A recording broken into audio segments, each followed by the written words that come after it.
everyone, Kendall here, and welcome to the Analyst Hangout. I'm here with Dr. Nicholas Dodman, who is the professor at Tufts University, veterinarian, and chief scientific officer at Dog TV. Hey, thank you for coming. Hey, my pleasure. Good to see you. Good to see you too. Okay, so hold on one sec. Yes. Okay.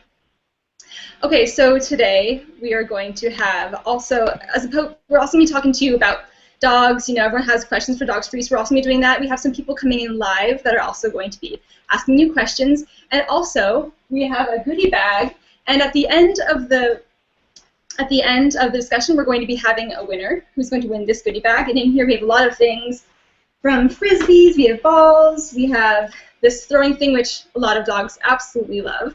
So, yeah, so stick around, and later in the show we're going to be announcing a winner. And, yeah, so here it is. You can win this and more. Okay.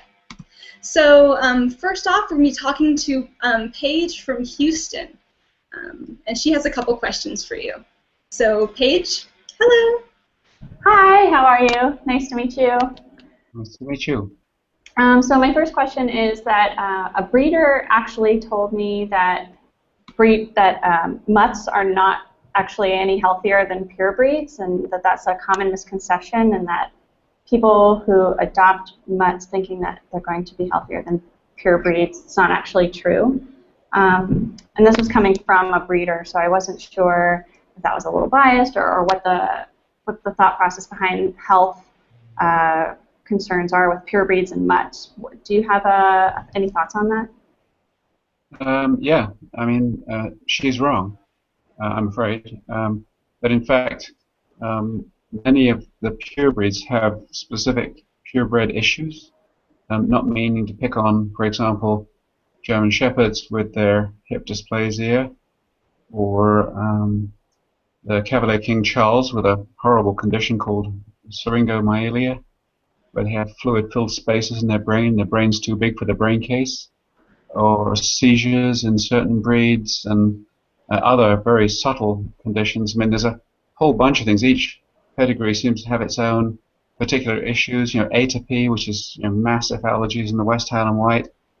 And if you have a real true mix, these genetic glitches kind of even out, and they are, generally speaking, much healthier. But having said that, if you say a mix is just a mix of two breeds, and you have two breeds that both have problems, that first generation could have conditions affecting either of the pure breeds. So if you're a first generation cross, if you're a golden doodle, you know, you could have the problems of the golden with the problems of the poodle. So the poodle has seizures, and actually goldens can have seizures too, and have hip dysplasia and hypothyroidism, and you could end up with a mixture of all of them. But if you've got a real mixed breed who's like mixed and mixed and mixed, so that you really can't tell what's in him, if you did that genetic test, the wisdom panel, and found out he's got about 16 different relatives, that dog probably would have a very low chance of having any of the serious conditions. So the breeder is wrong. Thank you. Good to know. Great. They're not all wrong all the time. No, thank you so much. Also, the next question we have is actually a user-submitted question, and it's from Kanimi, and she asks, why do dogs seem so interested in their own waste, especially feces, to the point of rolling around in it or eating it? So what do you have to say to that, eating feces? Well, first of all of it is perfectly natural. So, you know, one normal behavior of the puppy's mum, otherwise known as the bitch, is that she, oops, that's a bad word, but no, this is purely scientific. So. Purely scientific, but her job is to clean up the waste from her puppies. In fact, they don't even know how to urinate and defecate on their own to start with, so she has to lick them in the perineal area, and then when they produce, to keep the nest clean, she has to remove it, and oftentimes that is by eating feces. So you think about it, your little puppy, you grow up, and if you're learning any lessons from your mummy, it's that eating poop is good. So a lot of them will eat poop. It's a perfectly natural behavior. It's not unhealthful, and it usually disappears, you know, by the time they're 1 year old. might persist sometimes in some others. But then the other thing, rolling and disgusting stuff, that's because they're covering themselves in the scent of another animal, and oftentimes this is a dead thing. Kind of like a puppy, in a way. Mine will roll in dead things, and they come back home smelling to high heaven, and actually they're very proud, and they've shown each other, see what I found. They brought the odor back with them. It's a natural behavior. It could be something of a disguise, or it could be something of a boast. So it's kind of like telling their story about where they were, as if, look what I found, you guys want to check it out, kind of thing. Yeah, when you think about it, dogs live in an olfactory world. Us humans, we have like 12 million smell receptors, and they say that dogs have close to 1 billion, and a scent hound may have 4 billion. 12 million to 4 billion. They actually have noses that are more sensitive than the most sensitive scientific apparatus. So they live in a world of odors that we can only barely imagine, and to bring an odor back and communicate that way, or to disguise an odor, this is them doing what they're doing. In a way, you could also think the odor could be like a Harry Potter invisibility cape. Oh, so it also masks them from, say, enemies or, other... It could be a masking thing, and it could be a boasting thing, like, see where I've been, see what I found. Mm-hmm. But we don't know, but bottom line is both those behaviors are quite natural, and as is paying attention to things that smell to us pretty disgusting, like horse hoof pairings or horse pucky. Whoops, that's another bad word. These sort of things are pretty natural for a dog to do. So there's nothing wrong. Sometimes you can have too much of a good thing, and people try and dissuade them. So they do silly things like giving the dog breath mints to eat, or putting Tabasco sauce on stool, which really doesn't work, and I think Mexican dogs find it a lot tastier that way. They might prefer the Tabasco sauce on the stool. They might prefer it that way. So what we do for that condition actually is if you don't like a dog eating its own poop, which they sometimes do, is we just put them on a high fiber ration, and then it changes the constituency, and it's more like eating dry oats than something more pureed and tasty. Okay, well, next we actually have Arlie from Walnut Creek, and she has a question for you. Arlie, are you there? I'm here. Hey, Arlie. Hi, Arlie. Hi, Mr. Dodman. Hi, how are you? I'm great. How are you? I'm good. I think I know where you live. Oh, yeah? You have you got a rescue league there, right? I'm pretty sure we do. Yeah. Yeah, I've been there and talked to that place. Yeah. Yeah. Tony La Russa. What was that? Tony La Russa Animal Rescue League in Walnut something in California. Walnut Creek, yeah. Probably in Walnut Creek, yeah. We've got a big animal rescue following here, I guess. Yes, sir. I had a question about lightning and thunderstorms. We've had a few recently over here, and my dog gets really upset, and I was wondering if you had any tips to calm him down, anything like that. Yeah, I got a couple. One thing we've done a study on here at the veterinary school is actually 2 of the capes that you can use. We did a study on something called the the anxiety wrap. Thundershirt and anxiety wrap work in a similar way by pressure. And there was a 50% improvement or reduction of the signs. I've heard of those. They worked. We did another study with a cape called the Storm Defender, and that worked even better. There was like 70% improvement in signs, and we even had a placebo cape that was a sort of dummy cape, and the dogs with the Storm Defender, which is anti-static, it's got a silver lining, and it's kind of usually come red and magenta. They're kind of cool. They look like a Superman cape. I put one on as soon as I got one. I ran up and down the corridor pretending.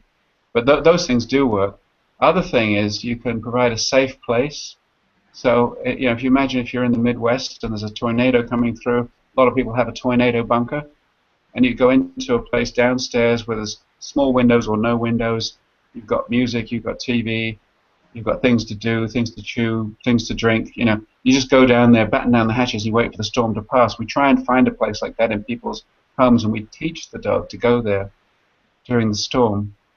But the last thing, and this is true, unfortunately, some dogs who have it very severely, they will need medication to help them through. And there's two types. One of them is a sort of background medicine along the lines of Prozac, and the other one's something you use in a more immediate way. It's just when there's a storm, you can use sort of an anti-fear type drug, which is called clonidine.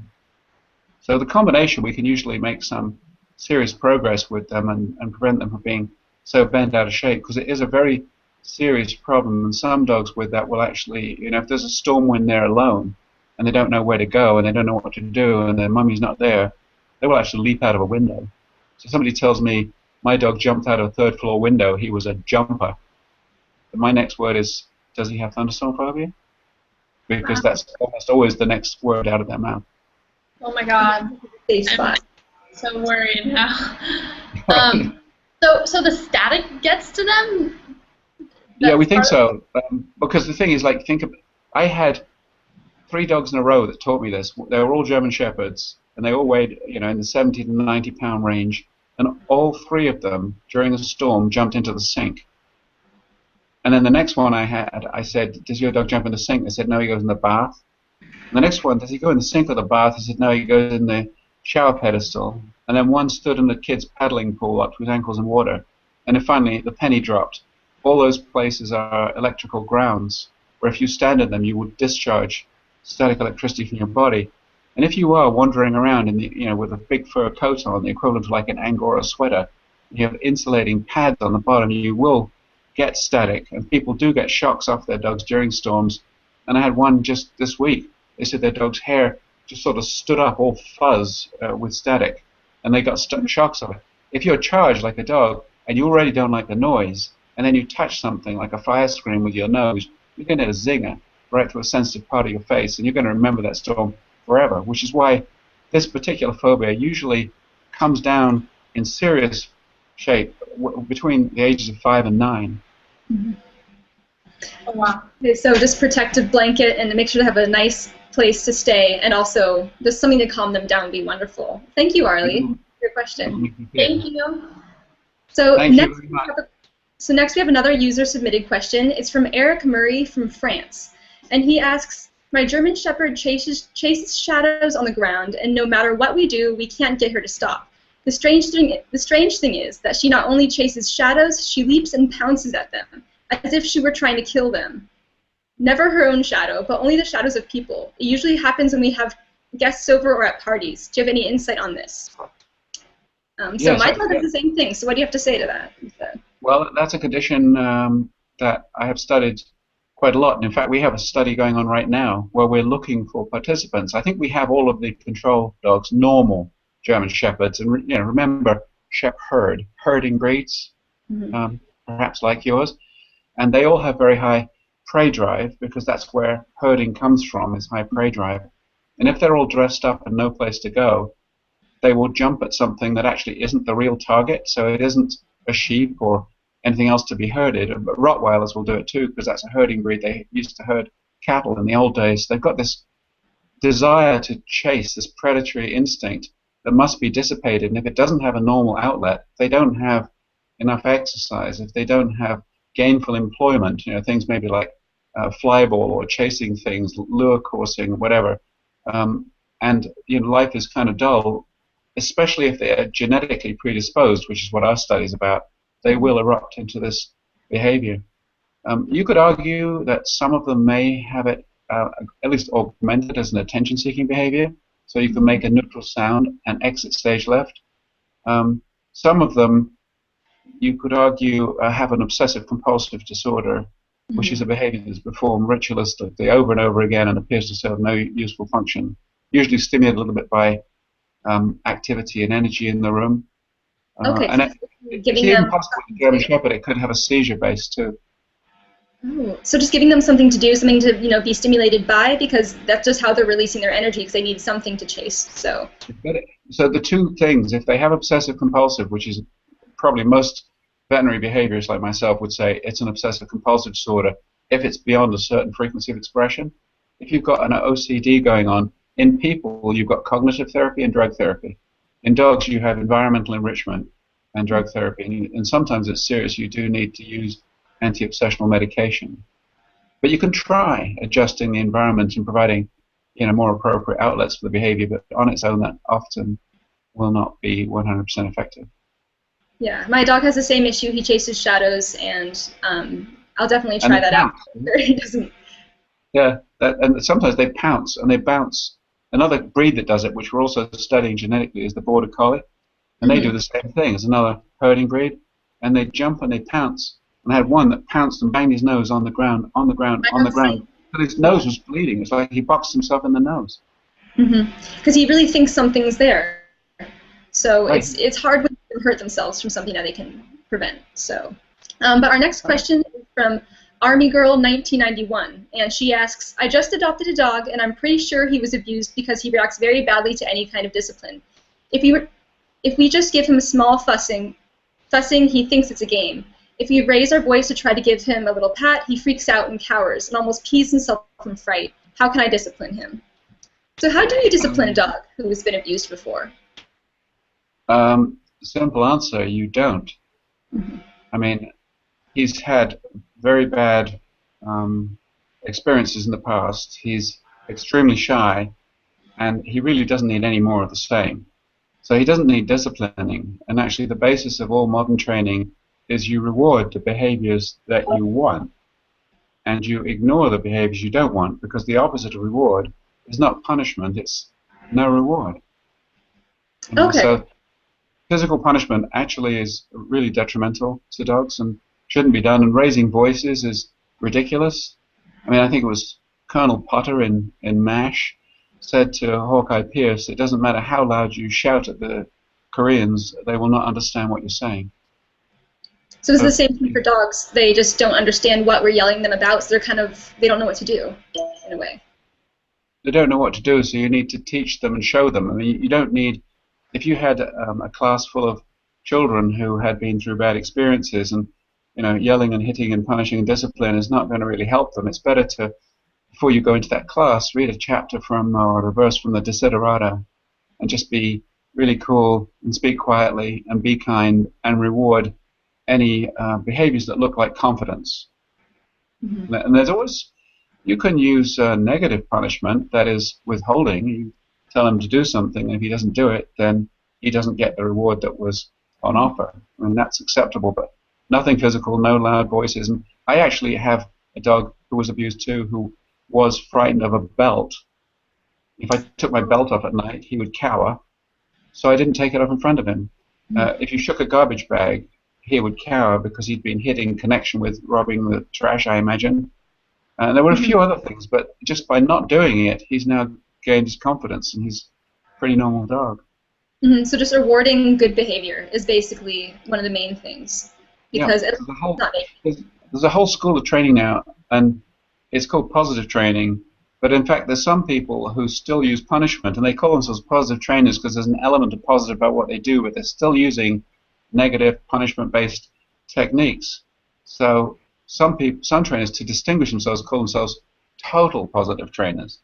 And I would refer, if you wanted to train that dog, I'd refer her to a group called the Association of Pet Dog Trainers, who for the most part, I mean, the essence of that group is that they are benign and they train with kindness and by teaching the dog what to do. Okay, no, very helpful. Thank you so much. Here's an example. If a dog's barking and you don't want him to bark, you've got two approaches. One of them is you can reward it when he becomes silent. The other is you punish him when he's barking. I prefer rewarding him when he shuts up. Yeah, because he's like, hey, there's a treat in it. I'm definitely down to do it. Absolutely. Yeah. So next we actually have someone coming in live. We have Cisco from Berkeley. Cisco, are you there? Hey, Cisco. How's it going, man?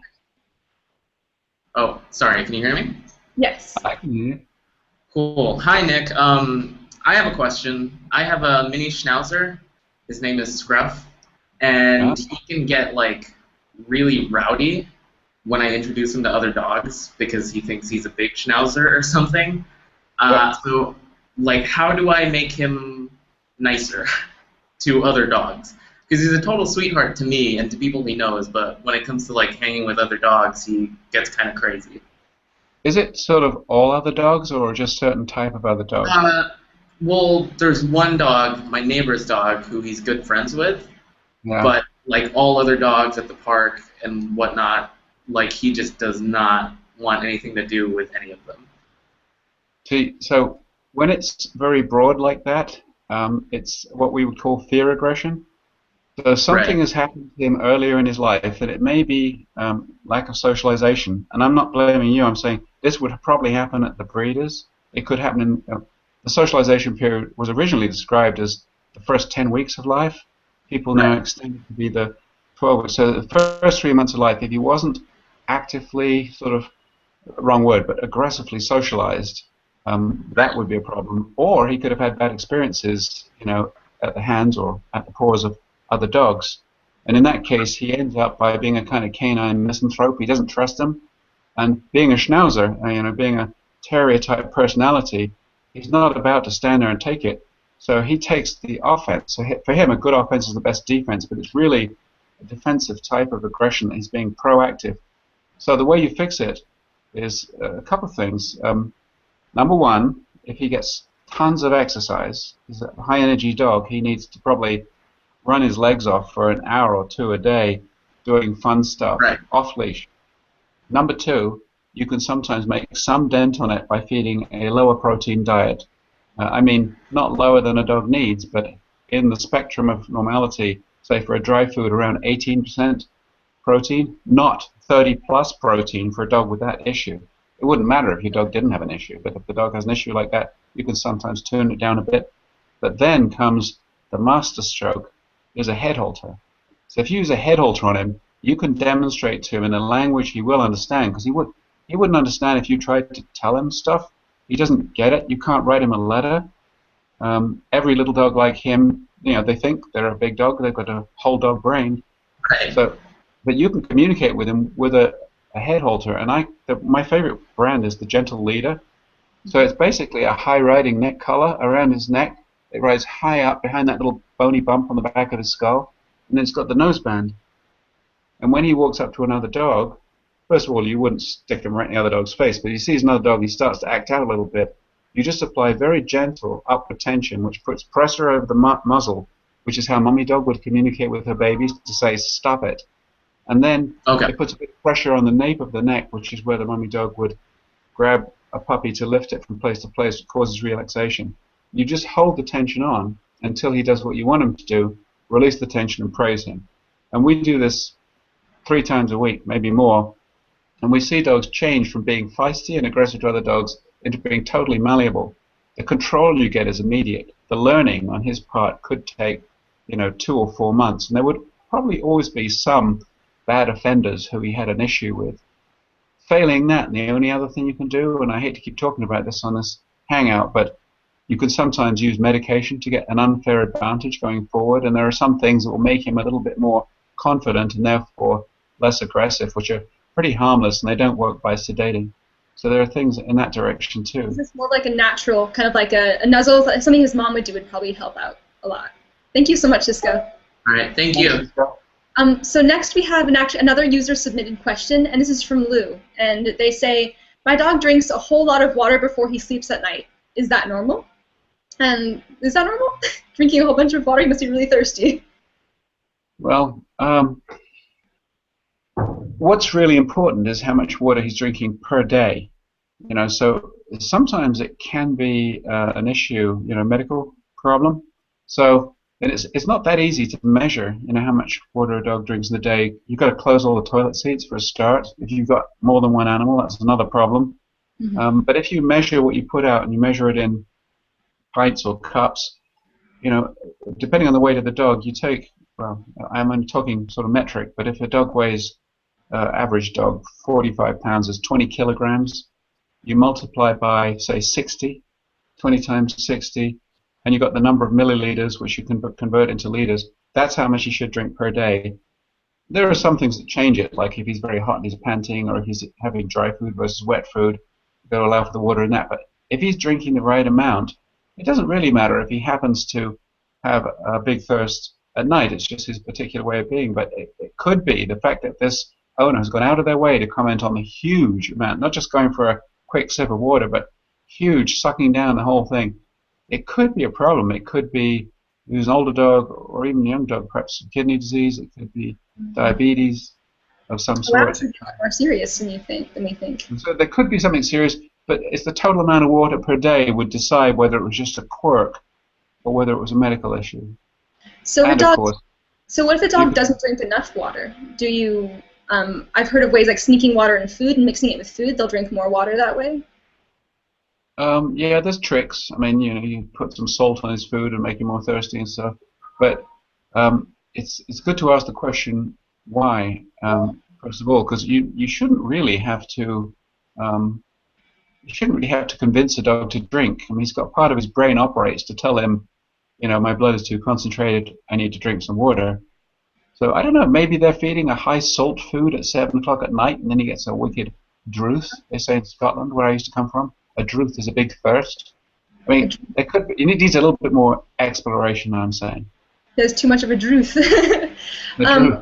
So we have another question. It's Jennifer from Dallas, Texas, and she says, what should you do when you come across a territorial dog who is not on a leash? So how do you control your dog when there's another feisty dog nearby? Well, that can be tricky. So one thing probably not to do is to run, because he will come after you if he's territorial. Fortunately, a lot of the dogs who have issues with territoriality are a bit scared. And once again, I don't mean to pick on German Shepherds, but German Shepherds and herding dogs in general tend to have issues with territoriality. And if you just turn and face them and stand your ground with hands to the side, no yelling, no waving, no nothing. You could even grab a coat just in case they lunge. If you're wearing a coat, take it off, and it's like a something. If they did jump, you can bite that instead of you. Yeah, like a bullfighter's. Bullfighter. You really want to turn to stone. And actually, I'm not only the president of the Hair Club for Men, but formerly a sufferer, so to speak. That actually, this happened to me. I was jogging, and out came this dog like a shark out from my house. And I saw him come, and I had a feeling his beady eyes were on me. And as I was jogging along, I kind of almost felt his presence. At the last minute, I just spun around and made like a monster and just stood there like this. He went, wee, and ran all the way home. Well, what happens when you have a dog and your dog's on the leash with you, but you don't know how your dog's going to react to the other dog that's not on a leash? Do you pick them up if it's a smaller dog, or how do you? Well, I mean, this is irresponsible people who have a dog who might be aggressive, who is territorial, who's off leash, and there's leash laws everywhere, and you're walking along. I mean, it's very difficult to do. There is a thing you can buy to protect yourself and your dog, and it's called Direct Stop, and it's a citronella spray, and it shoots out. It's a bit like a mace spray. Mm-hmm. So if you really have your back against the wall, so to speak, and there's an off-leash dog encroaching on you and your dog, you can always try spraying him in the face with citronella. It goes about 10 feet. So just something like that to protect would be good. Yeah. Well, next we have Jono from San Francisco. There's a question for you. John, are you there? Hi, can you guys hear me? Yes. I can hear you. Hi, John. Hi. I was wondering, I have a cat and a dog at home, and I was wondering, what are your thoughts on me feeding them raw meat? Well, I'll tell you that the end point of that story is that in our hospital at Tufts University School of Veterinary Medicine, or Tufts Cummings School, raw food is banned. We have 3 nutritionists, one with a PhD, all of them have DVMs, all of them are board certified in nutrition, and they actually explain the myths associated with feeding a raw diet, that they can handle it because their stomach acid is stronger. Wrong. They have a shorter gastrointestinal tract. Wrong. They're carnivores. Wrong. Meat is safe when it's frozen. Wrong. I mean, they just go through this whole list. I hand it out to clients sometimes. Wrong, wrong, wrong. One of the reasons they don't allow us to feed it is because it's not only potentially bad for the dog, but it's very bad for the people handling it. It's like handling raw chicken or something. If you went, 50% of all the chicken in the supermarket is contaminated with either salmonella or campylobacter. If you started eating raw chicken, you'd pretty soon get sick. I'm afraid I did poison one of my kids once when I didn't cook the chicken properly on the grill. And your dog is just running the gauntlet. And the thing is, they may go for several years and just, it's like Russian roulette, being okay, and then suddenly they get sick, or maybe you're just not even realizing it. You know, your dog has diarrhea or, quote, sensitive stomach every so often. So raw food really, according to nutritionists, which I'm not, but I listen to people, not people who don't know, I listen to people who do know. And for me, if you have a DVM, a PhD, and you're board-certified in nutrition and you've researched the subject and you're a full professor, it's probably better to listen to them than the breeder or the guy next door. Mm-hmm. So they're not like their relatives, the wolves or anything. They can't eat raw food. That's really interesting. Well, wolves are a different kettle of fish. First of all, they are carnivores. Dogs have evolved with us as omnivores, and in fact, they did a study into the difference between wolves and dogs, and what is the genetic difference. There's only one difference that emerged in a study done just down the road here at the Broad Institute. That is, dogs have genes that allow them to metabolize carbohydrates, which wolves don't have. So as they've evolved with us, it's the same as us. They've evolved to be able to handle, you know, grains and carbos, so they don't just eat meat. They need a balanced diet. Okay, well, thank you so much, John, for your question. Thanks, John. Thank you. All right, so we have actually reached the point where we're going to announce the winner of this whole bag of doggy awesomeness, and the winner is going to be. Did I win? Well, maybe. That'd be a great one. Okay, so we have a drum roll. Who the winner is? I don't know if you can hear it, but the winner is going to be Hugo2Dog. So Hugo2Dog, wherever you are, please email animalistnetwork@gmail.com, and we will send you your prize with your address. And in here we have, okay, so this is a chuck it, which is like a thing you can do to have your dog fetch and not have to touch the gross ball and everything. It's really awesome. I know dogs get really excited about that. So many things. We have, what else do we have here? Ooh, we have like a bone, which is like a tree branch bone. And we have lots of toys and lots of awesome stuff. So please email animalistnetwork@gmail.com to redeem your prize.